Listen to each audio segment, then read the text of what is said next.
Здравейте, водолейчета! Месечен хороскоп за февруари. Февруари е вашия месец, водолей, и носи силен фокус върху вас самите, върху това, кои сте, какво искате и на къде отивате. Това не е месец на резки обрати, а на осъзнаване и вътрешно подреждане, което по-късно ще даде много добри резултати. Слънцето е във вашия знак, във Водолей. До около 18-19 февруари е във вашия знак, което засилва личната ви енергия, прави ви по-видими, помага ви да вземете решения, които касаят пряко и ви касаят. Това е нов личен цикъл за вас. Не бързайте. Важното е да усетите какво наистина искате. Меркурий активира темата за общуването и вътрешния диалог.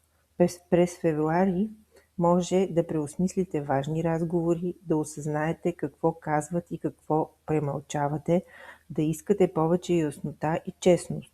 Отличен период за разговори, които подреждат, не създават конфликти. В любовта Венера поставя фокус върху личната ви стойност, начина по който обичате, това, което приемате и какво вече не.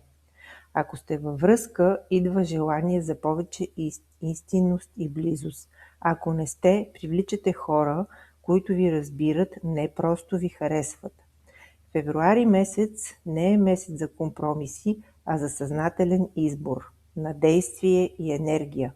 Марс във вашия знак ви подтиква да действате, но не импулсивно.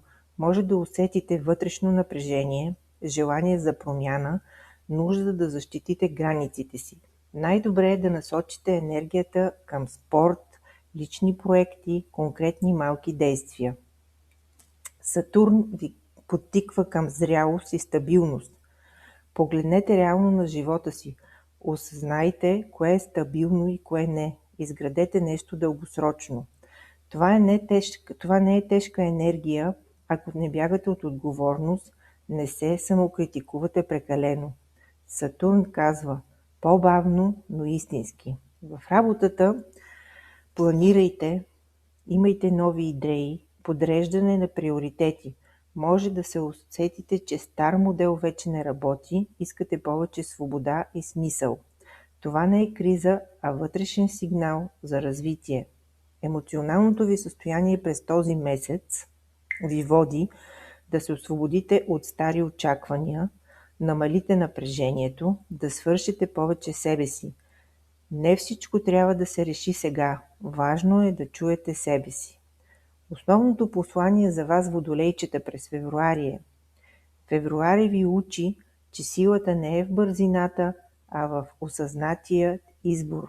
Когато действате от това място, нещата започват да се подреждат естествено. Този месец ви дава възможност да започнете нов личен цикъл, спокойно, зряло и по вашите правила. Това е вашия месец. Бъдете щастливи!